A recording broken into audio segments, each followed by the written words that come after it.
Welcome to Streaming with Two Dudes, podcast about all things streaming. Each episode, we break down some of the best series, songs, movies, and shows. I'm one dude, Parker. I'm the other dude, Jeff. And dudes, this month our theme is Dudes, Where Is My Car? And the movie we watched this week is American Graffiti. But first, Jeff, what else have you been streaming this week? You know, it didn't hit me till like a few minutes ago when we first logged on. I'm like, crap, have I streamed anything recently? Yeah. Because I think last time I mentioned the A Ticket to Paradise. Yep. And honestly, I don't think I have streamed anything since then other than American Graffiti. So I got a 0 this week. I can't even think of no books, no shows. Yeah, I'm drawing a blank. Well, I mean, in all fairness, it has been a busy week for both of us. In fact, just a little peek behind the curtain. We're recording this on the day that it's getting released. So that has almost never happened in the history of this podcast because, we've just been busy this week. It's Memorial Day weekend. We've got lives. So I totally get that. But actually, I've actually got something to talk about this week because I've actually started watching Game of Thrones for the first time. Oh, wow. Yeah. Super late to it. I know there's probably people out there that are like super surprised the fact that I've never watched it. Because I'm in that same camp. Yeah. So you've never seen it? Tons about it, but yeah, I've never seen it. Yeah, that's a pretty big commitment, right? Because that was like several episodes, right? I think it's 8 seasons. I'm not 100% sure. It's either 6 or 8, but one of those two. Eight sounds more accurate. So I know that's a pretty long show. So yeah, you got yourself to quite a commitment. Yeah, I'm like halfway through season 1 at this point, and I can guarantee you that when we get done recording this podcast, I will be watching more episodes of Game of Thrones. But it's funny because I actually had to take a break from Game of Thrones to watch the film again today, and it definitely probably put a little stink on like how I felt about this movie because I was just ready to get back to Game of Thrones. But yeah, I'm loving it. It's such a good time. So is that your way of trying to impress somebody? Just saying, hey, look, I don't have commitment issues. Look at me. I'm late to the game, and I'm going to commit to a 400 episode TV show. I feel like that's a testament to like that is kind of like a preview of my character. It's like, hey, I'm late to the game, but you know what? I'm committed to this. Let's do it. I will say, I mean, you know, I've said multiple times, I wish my life was in a way to where I could watch, you know, a ton of stuff. Matter of fact, if I had the ability to clone myself, my extra person would do nothing but just watch stuff, stream stuff. But you know, like you said, we're busy and just the way my life is set up, which I'm perfectly fine with. Just not a lot of stuff that gets watched in my life. But because of that, I have major commitment issues when it comes to streaming something because like if I'm late to the game on something and it's like several seasons long, I'm not even going to start it because I'm like, I'll get addicted to it and then I'll literally be a loser for like a month or two. I'm the complete opposite. Like when shows are going on and everybody's like all hyped for them and everything, and like you have to watch them like every week, and like I don't know, I do enjoy that, but at the same time, there's something about my attention span to where I just like want to sit down and like binge a whole show, you know, and I don't know, probably just spoiled like to some extent at this time, you know, by things like that, you know, just being able to like stream anything at any given time. It probably has spoiled me a lot just being able to do that because now it's really hard for me to sit down and watch. Like, I mean, we kind of saw it like a couple of weeks ago whenever I was super into like the new Love Is Blind, like how they had they released like certain episodes like sporadically, like a few episodes a week, you know? Um, but yeah, like I don't know. I feel like I'm the opposite on that one, but I got you. Um, so Jeff, this week we did watch American Graffiti. We somehow both found the time to do so. Um, and like I know this film is what from the 70s. It's from like 19. 1973. Now, so is this the oldest one we've watched now? I think so. I think this is officially the oldest film Because in the other one our would have been what, repertoire. American Werewolf, I guess. The only other one, That one or because that one was what, early 80s. yeah. Trying to think, have we watched anything older than that one other than this one? So yeah, I'm pretty sure this is our oldest one for sure Ah, by a number of years. so you can probably find some information on this one, I'm sure. What'd you find out? Yeah, loads of stuff out there on this one. Obviously, just people might be familiar with the director, a guy by the name of George Lucas. Obviously, this was before. That sounds familiar. Yeah, actually, believe it or not, this was his very last project prior to his Star Wars and Indiana Jones projects, which is what most people know him by, obviously. Yeah. So this is the very last thing he took on or did prior to launching those, and I think he did pretty well with those other ones as well. Yeah, a little successful, a little mild success.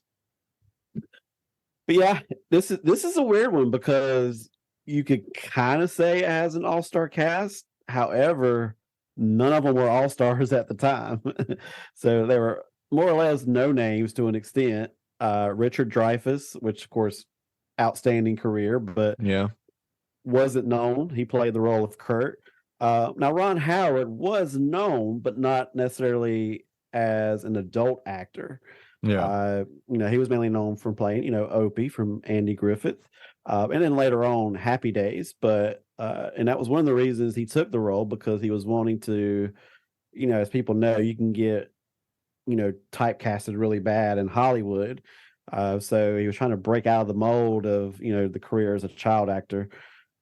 But he was actually recommended by the former casting director from the Andy Griffith Show, suggested for him to play the part of Steve, which he did, to director George Lucas.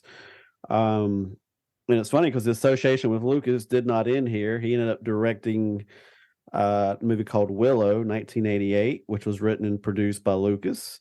He was also considered by Lucas to direct Star Wars Episode 1, The Phantom Menace, which didn't work out, but he did eventually direct. And I'm saying direct because most people will know that Ron Howard eventually went on to a big time directing career once he quit acting, maybe mid adult life. Became an outstanding director, so he did direct Solo, a Star Wars story, 2018. Ironically, a movie about character Han Solo, originally played by Mr. Harrison Ford, which had a small part in this movie as well, American Graffiti. Yeah. So you got to tell me, did you grow up with any Andy Griffith show in your life or Happy Days? So honestly, they were both like very much in the background of my childhood. And I was actually talking about this today. Like the Andy Griffith Show is like it was like omnipresent in my life. I feel like it was always coming on like late at night after like shows that I would watch, because I can 100% whistle the theme song, and I can picture like the intro of it, very vividly, but I could not tell you what a single episode was about. I couldn't tell you like any of the characters outside of like the ones that are like the 3-4 main ones, Yeah. But as far as like Happy Days, Happy Days was on whenever I'm pretty sure it was definitely on like the Nick at Night run whenever I was a kid. And I mean, yeah, Happy Days, like, yeah, it was like probably, yeah, probably definitely on like around the time, but I still didn't really watch it. I don't know. I really wasn't into the Happy Days scene, but I probably watched like more episodes of that than Andy Griffith for sure. Yeah. I'm probably on the flip side. I remember watching tons of Andy Griffith. just obviously, I'm a little bit older than you, so Yeah. that was kind of during my childhood, and That was or on when you were a kid? well, actually, well, not first run, but as you mentioned, that show played on TV constantly. Mhm. I mean, you mentioned like at night after your favorite show. I mean, it was like morning, afternoon. I think WGN carried it a lot. It was on so many different channels. So yeah, I mean, yeah, I was watching reruns. I think the show was actually filmed in the '60s, but yeah, I mean, I remember that show a lot. Watched a ton of episodes, and I do remember Happy Days. I know I watched it a good bit, but it's definitely not one I remember very well, other than, I remember the characters and stuff. But yeah, two classics for sure, I guess, in the American TV. And actually it's speaking of those shows, it was widely assumed that Ron Howard was cast as Richie Cunningham on Happy Days due to the success of this movie, American Graffiti. And it was actually the reverse is true, because he actually shot the original pilot for Happy Days in 1972. Huh. The pilot actually was not picked up. ABC aired the pilot as part of its anthology series, Love American Style. And actually, George Lucas mainly cast Howard based on the pilot. And it turned out that American Graffiti's success inspired ABC to reconsider the series Oh, Happy nice. Days. Not only did the success help there, but they completely added a new character to the show Happy Days because of this very particular character in the movie American Graffiti. Any guesses on which character Happy Days added from scratch because of the inspiration of American Graffiti? I would have to say the Fonz. The Fonz. Yep, Mr. Fonzie, because of the Greaser character, John Milner, which was so popular in American Graffiti. They Yeah. added Fonzie to Happy Days. And it's like people really love a guy or a woman from, I guess, I don't even know how to word it, considered a stain on society, Yeah. whether it's a biker gang or whatever. But they ended up, when they show like different sides of that character, it kind of makes me think more recently, to give people more of a modern example, the show Riverdale. I was a little late to the game on Riverdale, and you were actually one of the people that kind of influenced me to give it a watch. But going into it, I was somewhat familiar with and my mind just went blank. The serpents, right? And Parker's not listening to me. Sorry. Yeah. The gang in Riverdale. The Seaside Serpents. Yeah. So I went into Riverdale knowing that was like really popular. And like, if you look for merchandise from the show Riverdale, that was pretty much what you were going to see and what you were going to get. And I remember being totally confused going into season one, because they were not painted in a positive light during Right. season one. I'm like, why is our country in love with the serpents from the show? But then at season two, when you kind of start to see and understand why they were so popular, is because they kind of showed a different light or a different side, Right. especially with I never forgot everybody from the show, but Jughead, Yeah. you And his know, dad, yeah. yeah. So yeah, kind of similar thing here. With the Greaser character being so beloved, and it helped add a character to Happy Days. Actually, I mentioned Harrison Ford earlier. He had a very small role in this, and this obviously well before he became Harrison Ford as we all know him. But he actually originally turned down the film because he was offered $485 a week, which is less than he earned as a carpenter. He said it was not enough to support his family, but when the offer was up to a whopping $500, he accepted. So I guess that $15 a week, I guess, made which obviously was a lot more back then than it is in 2023, thanks to inflation. Right. Actually, due to the low budget, George Lucas was unable to pay all of the crew members, so he offered to give many of them a screen credit in lieu of payment, and they accepted. Traditionally, only department heads receive screen credit, so giving screen credit to so many crew members has now become a tradition which is why closing credits last so long now. Oh, thanks for Lucas. Thanks for that.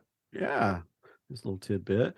And so there wasn't a lot of hype or great expectations from this film. Universal actually thought so little of the film, and not knowing how to market it, and had no stars in it. They were certain it was going to flop. So it actually sat on the shelf for 6 months before the studio finally decided to release it. And to their great surprise, it became enormously successful at the box office.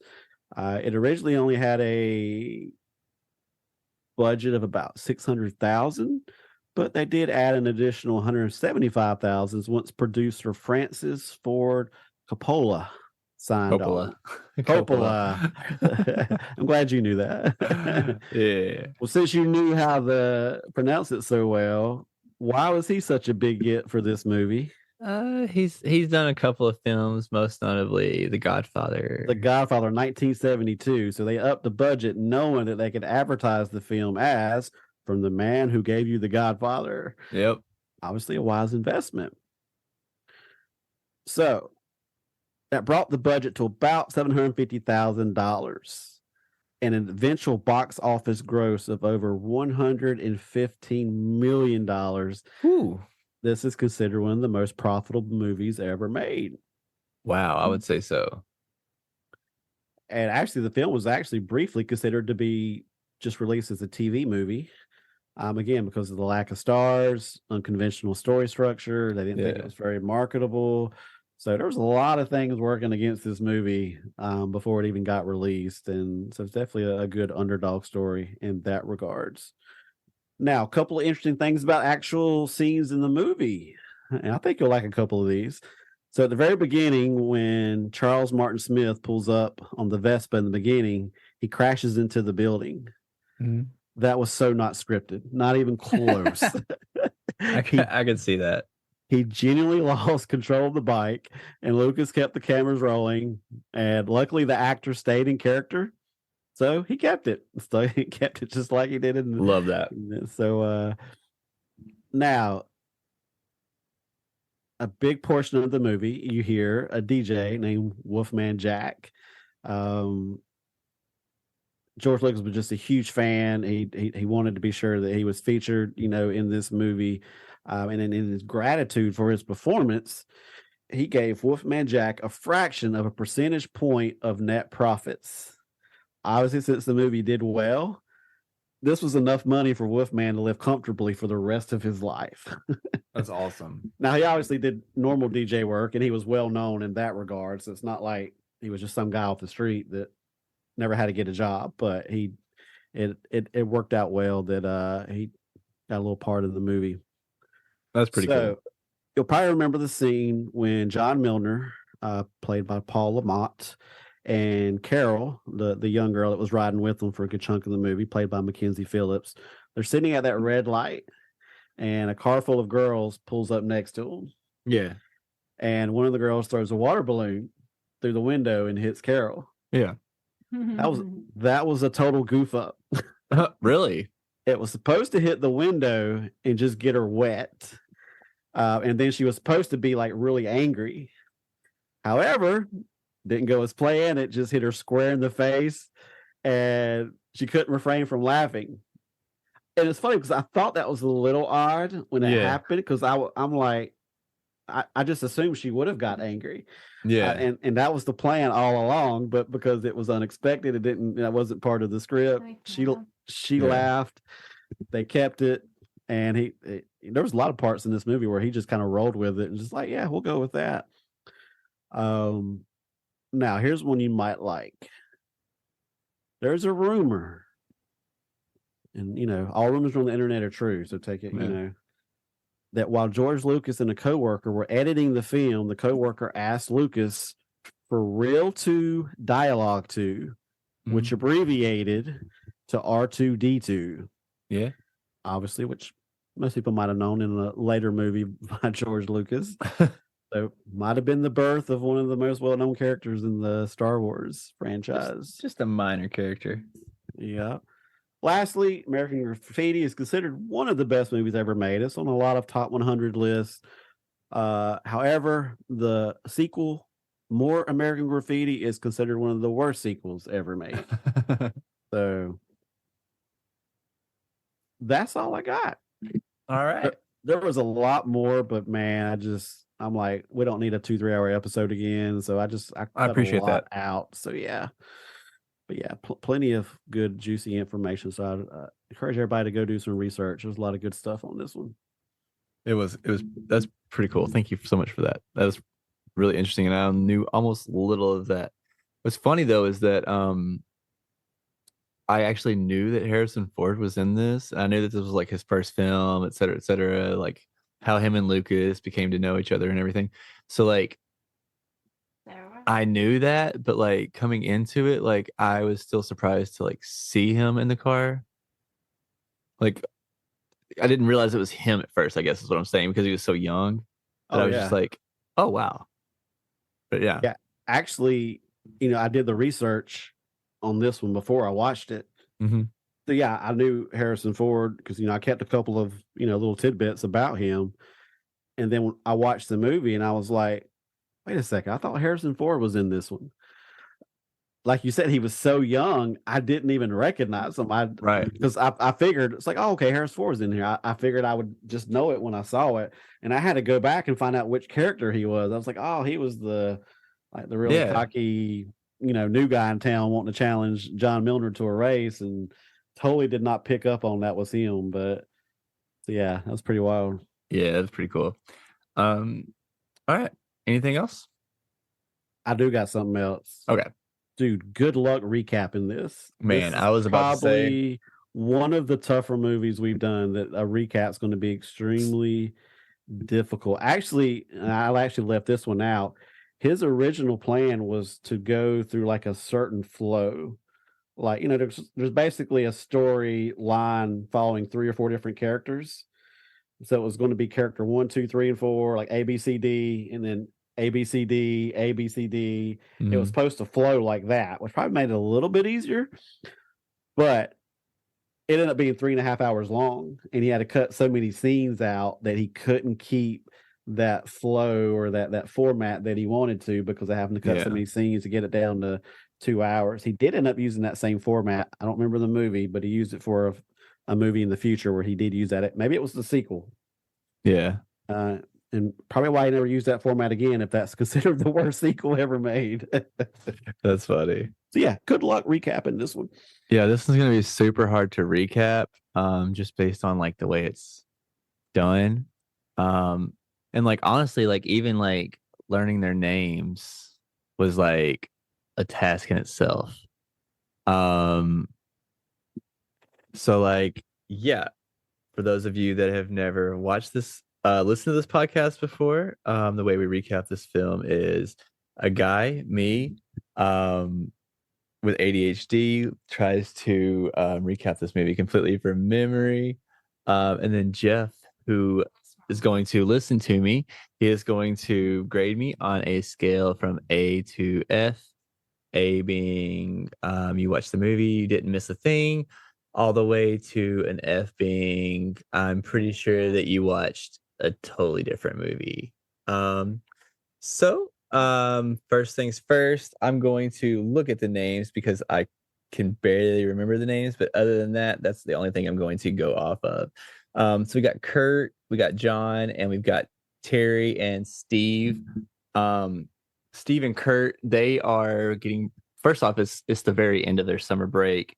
It's the last night. They are getting ready to go to live their adult lives. It's basically like the last, I guess, day of them being considered quote unquote high schoolers.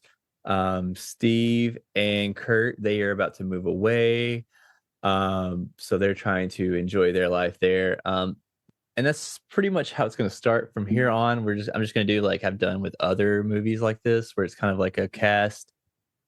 And I'm just going to go with each storyline in the 4 different ways they go. So we'll start out with Steve, because he's like the easiest one to probably do.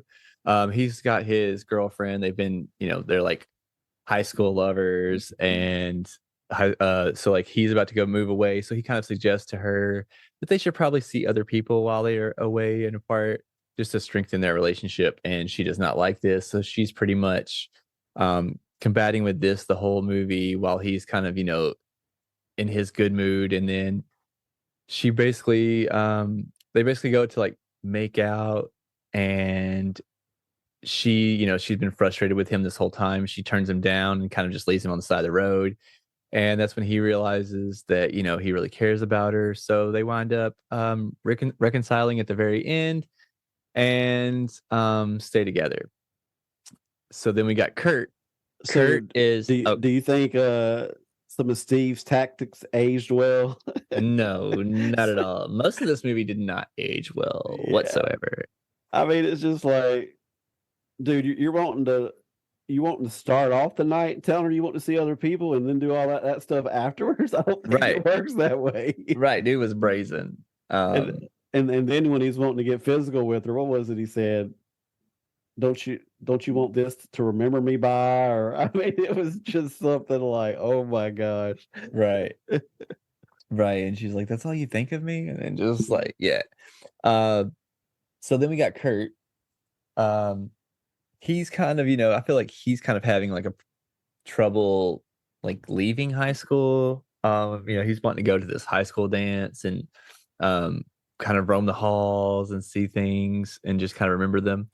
And he falls in, or he sees this one blonde woman while they're driving on the street, and she kind of mouths something to him, but he can't hear can't read what she's saying or hear. So he takes it upon himself to spend the whole entire night trying to find this woman. He finally gets the idea to like go onto the radio and put out this message of love for her. So he goes to the radio station and finds Wolfman Jack, and so he's just like sitting, he puts the message out there, and then later on he's like asleep by this payphone. She winds up calling him, and like he finally talks to her, and they wind up like talking about maybe meeting up later on that night, but Kurt's like talking about how he's leaving. And then he winds up going on the plane and leaving at the very end.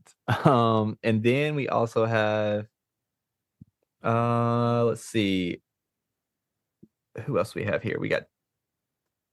We'll go ahead and we'll talk about Terry. I don't know, Terry's storyline was really not much of a storyline. He's just kind of like the nerdy guy who pretty much is driving around all night trying to pretend to be cooler than he is. He's in his friend's car because he basically, like you said, he just has a moped.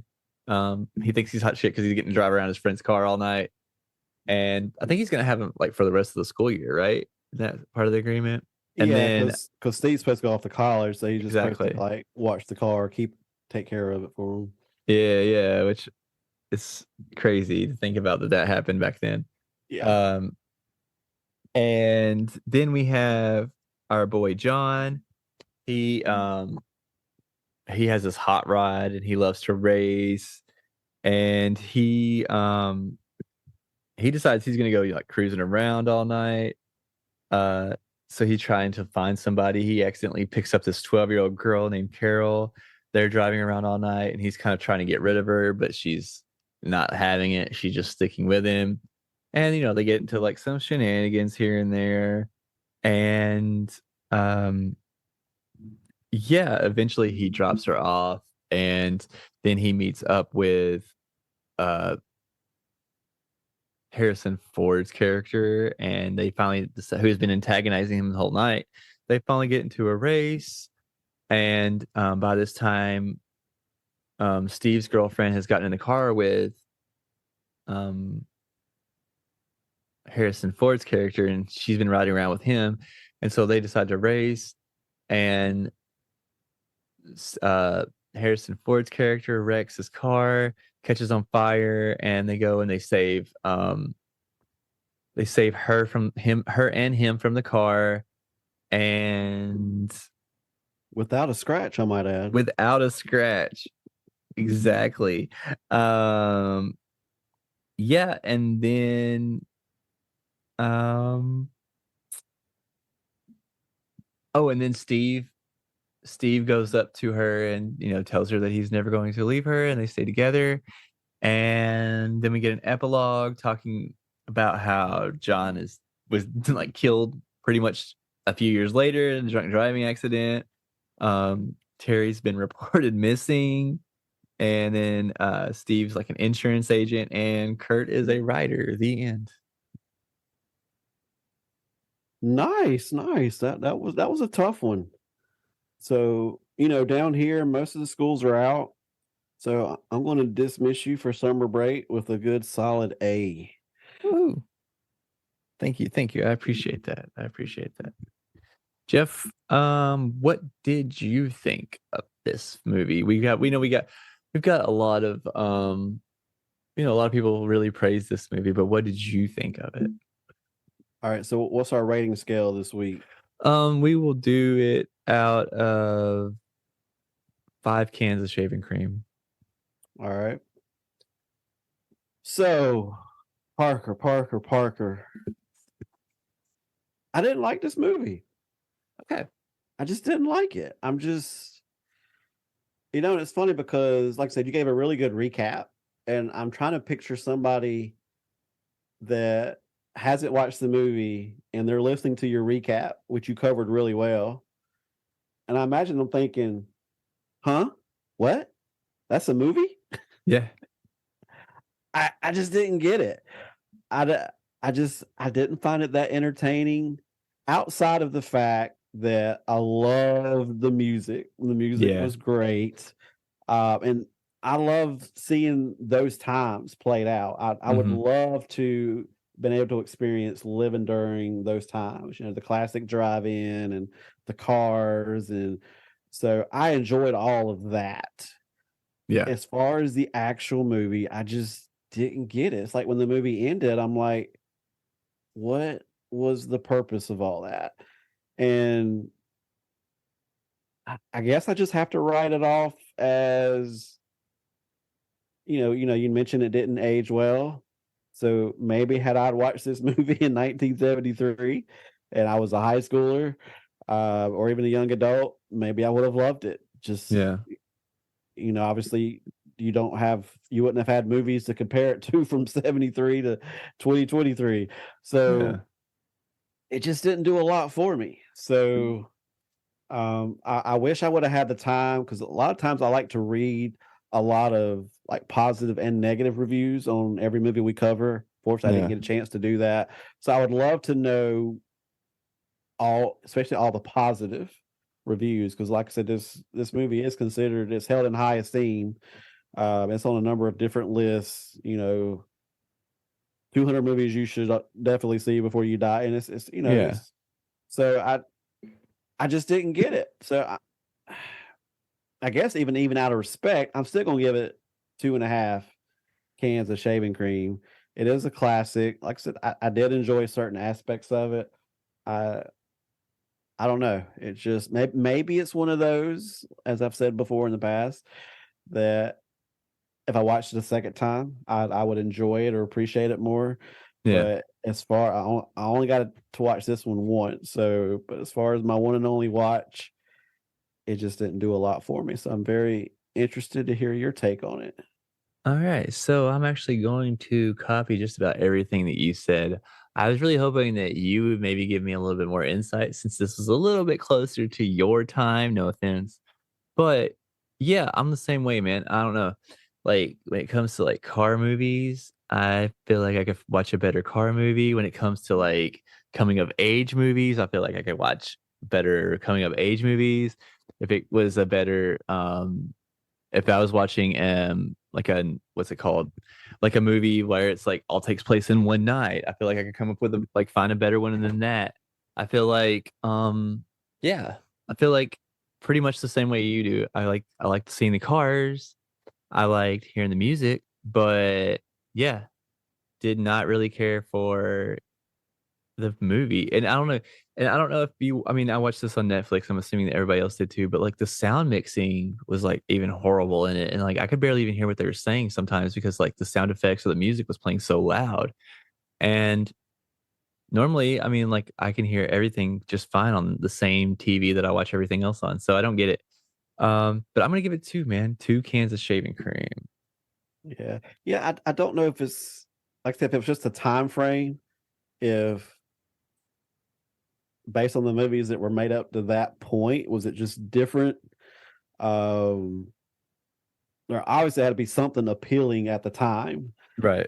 for it to be as popular as it was and successful as it was. So whatever made it appealing in 1973, I would be surprised somebody watching from a fresh lens in 2023 was still finding as appealing. Right. I Uh, mean, it's 50 years old at this point, which is crazy, yeah. but yeah.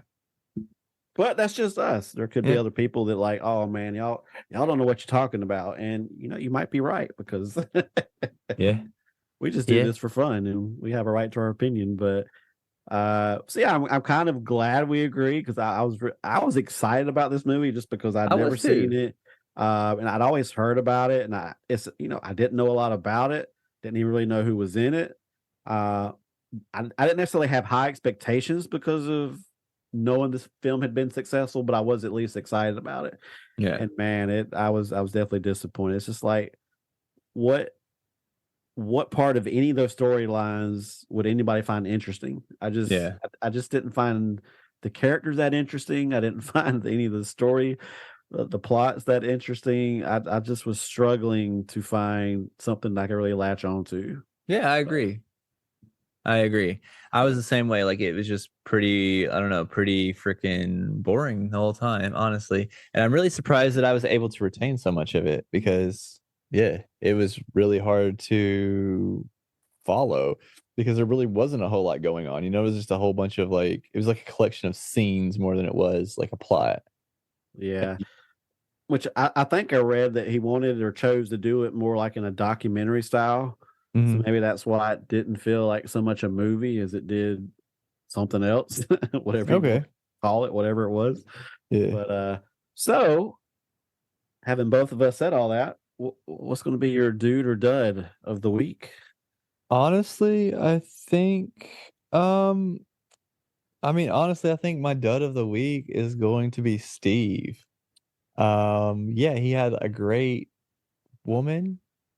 She seemed really cool. She seemed fun, and she seemed like she really cared about him. And this guy's just, oblivious to it. He's living in his own world, and not only that, he's just kind of a jerk to her. And then somehow he still gets her in the end. So yeah, my dud of the week is definitely going to be Steve. Well, since I didn't have a backup in mind, I'm going to somewhat echo you Okay. with a slight twist. I'm giving my dud of the week to Steve and his girlfriend. Okay. There we go. Steve for basically the same reasons you mentioned, just the way he not only the way he treated his girlfriend, but the way he hounded his buddy Kurt about going to college. And then in the Hmm. end, Kurt's the one that goes to college and Steve isn't. So I'm Yeah. like, yeah, you douche, man. As much grief as you gave him throughout the whole night. And then for his girlfriend for taking him back so easily when he broke the news to you, but still wanted to have his way with you and do whatever he wanted to with you, knowing his full intention was to leave you in the dust and go off to college on the other side of the country. So, granted, 1973, a lot of work had to been done as far as women empowerment. So, I guess during that time, society taught them that your main goal is to find a husband. So, if you get one that's willing, you better hang on to him no matter how big of a douchebag he is. Yeah. So, I'm sure that her acceptance of him so easily probably played to the way society's role was at the time. But yeah, it does to both of them. Make it, screw you, Steve, and his girlfriend. I forget what her name was. You can do better. You should have done better. I agree. I agree. All right. So, Jeff, you got any crazy questions for me this week? All right. So since it's our last week, covering car related movies and stuff, do you or did you ever have like that dream vehicle? Or did you have Um, that one car that you've owned during your life so far that's like, man, that was it? I think the coolest I ever felt was probably my Mitsubishi Eclipse. I've actually had very few cars. I think I've only had about 4 or 5 cars in my 20 years of driving. I'm one of the, I'm one of those people that like will get a car and pretty much drive it until it runs out. So yeah, I've only had probably like 4 or 5 different vehicles. Um, but the Eclipse was by far the coolest one. As far as like what I guess society would deem as like a cool vehicle, that was probably the closest one. Gotcha. So yeah, for me, I'm gonna list a couple different vehicles. Like we've talked about neither one of us were like really big into cars and stuff, but Yeah. so probably you may remember possibly in the 90s, the Ford Bronco Oh was yeah. The pretty OJ. popular. And there was this particular one, especially in our area, and actually a girl that I worked with, she had one, and it was like a white Bronco with like the tinted windows and like a Carolina blue like siding, almost like a strip Yeah. that went all the way around. Of course, I was a big, still am big North Carolina Tar Heel fan, so I love Carolina blue anyway. But just that mixed with the white and the tinted window, I was like, man, that is so sick. Um, Never got one, but the next one, probably the closest one I actually got to, and it's not some amazing vehicle. It's just, but I wanted so bad a Dodge Dakota Sport, the small pickup trucks, and this is around the time when I was out of school working full time, so I had the funds to finally get my first actually new vehicle, Mhm. and I'd already decided that's the one I want. I love the way they looked. For some reason, I just wanted a small pickup at the time, which I wasn't like a country boy or a redneck or anything like that, so I'm not sure Yeah. exactly why I wanted a truck, but I just did, and I love the way those looked. So went to the car dealership, and those were pretty inexpensive compared to a lot of other trucks. Yeah. um Turns out at that time they were only available in stick shift, and unless I wanted like one of the higher models, it was a lot more expensive and more than I could afford. But the one I was going after, it was like, but of course, sales were like, oh man, don't worry about it. I can give me 30 minutes with you and I'll have you driving the stick shift like a champ. And I was like, Yeah. no thank you, but they not getting the Chevy S10. But I like the S10s. yeah, I mean, it was a nice truck. I enjoyed it. And I think I only held on to it for like maybe a year, Mhm. because this was also around the time that I met Steph. We got engaged, and knowing that, because she still had that little, I think I mentioned it last week or the week before, she was driving that little Geo Storm, Yeah, and yeah.